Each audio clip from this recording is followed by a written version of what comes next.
जीवित पुत्र का व्रत यानी जीवित संतान के लिए रखा जाने वाला व्रत है। यह व्रत वह सभी सौभाग्यशाली स्त्रियां रखती है जिनको संतान होती है। साथ ही जिनके संतान नहीं, वे स्त्रियां भी पुत्र की कामना और पुत्री की लंबी आयु के लिए यह व्रत रखती हैं। आश्विन मास के कृष्ण पक्ष की अष्टमी को प्रदोष काल यानी जब सूर्य छुप रहा हो और शाम गहराने लगे, माताएं अपनी संतान की दीर्घायु, स्वास्थ्य और संपन्नता की मनोकामना से यह व्रत करती हैं। इस दिन चक्की में पीसे हुए गेहूं के आटे से गुड़ मिलाकर शुद्ध घी में पकवान बनाया जाता है। पुत्र के नाम का एक बंधन माताएं अपने गले में धारण कर लेती हैं। मान्यता है कि चक्की में वह संतान पीस देती है, जो कुछ बच जाता है उसे स्वयं धारण कर लेती हैं।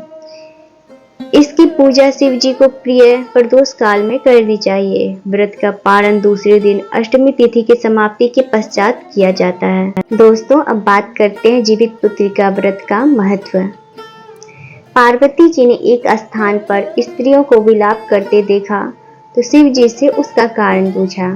शिव जी ने बताया कि इन स्त्रियों के पुत्रों का निधन हो गया है, इसलिए ये विलाप कर रही हैं।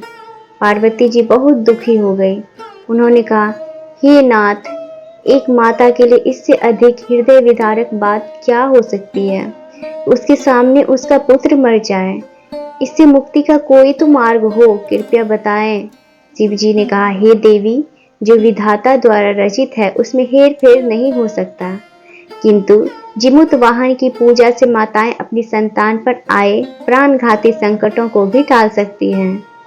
जो माता आश्विन मास की कृष्ण पक्ष की अष्टमी को जिमुत वाहन की पूजा विधि विधान से करेंगी, उनकी संतान के संकटों का नाश होगा। पार्वती जी के अनुरोध पर शिव जी ने उन मृत बालकों को पुनः जीवित कर दिया। इस कारण ही इसे जीवित पुत्र का व्रत कहा जाता है। जीवित पुत्र का व्रत कथा। गंधर्वों के राजकुमार का नाम जिमुत वाहन था। वे बड़े उदार और परोपकारी थे। जिमुत वाहन के पिता ने वृद्धावस्था में वानप्रस्थ आश्रम में जाते समय इनको राज सिंहासन पर बैठाया, किंतु इनका मन राजपाट में नहीं लगता था। वह राज्य का भार अपने भाइयों पर छोड़कर स्वयं वन में पिता की सेवा करने चले गए।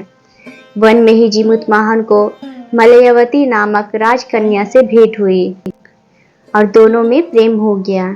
एक दिन जब वन में भ्रमण करते हुए जिमुत वाहन काफी आगे चले गए, तब उन्हें एक वृद्धा विलाप करते हुए दिखी।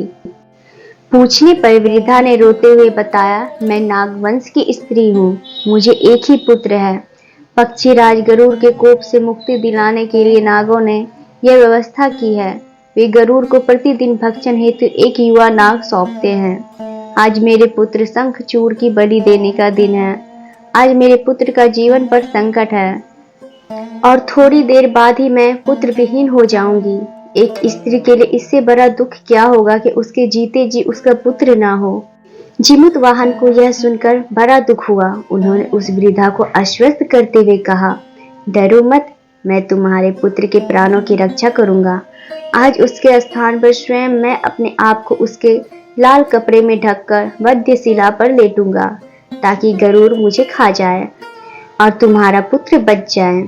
इतना कहकर जिमुत वाहन ने शंखचूड़ के हाथ से लाल कपड़ा ले लिया और वे उसे लपेटकर गरुड़ को बलि देने के लिए चुनी गई वध्यशिला पर लेट गए।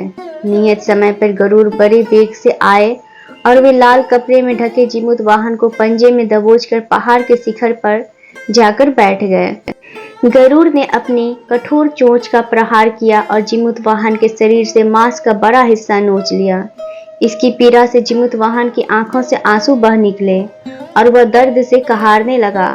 अपने पंजे में जकड़े प्राणी की आंखों से आंसू और मुंह से कहार सुनकर गरुड़ बड़े आश्चर्य में पड़ गए, क्योंकि ऐसा पहले कभी ना हुआ था।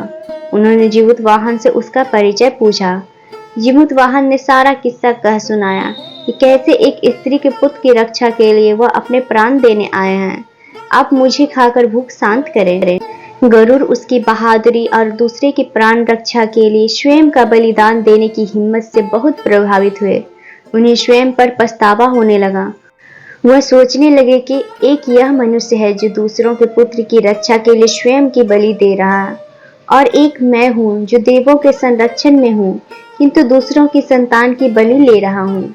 उन्होंने जीमूतवाहन को मुक्त कर दिया। गरुड़ ने कहा, हे उत्तम मनुष्य, मैं तुम्हारी भावना और त्याग से प्रसन्न हूँ।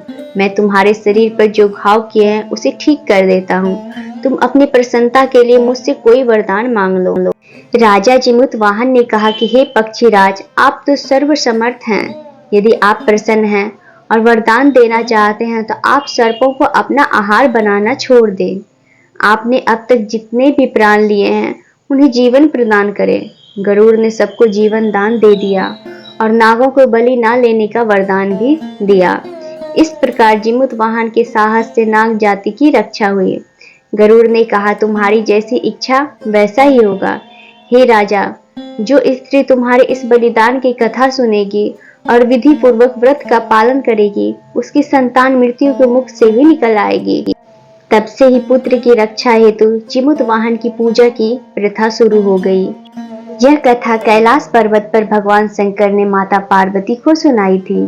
जीवित पुत्रिका के दिन भगवान गणेश, माता पार्वती और शिव जी की पूजा एवं ध्यान के बाद यह कथा भी सुननी चाहिए।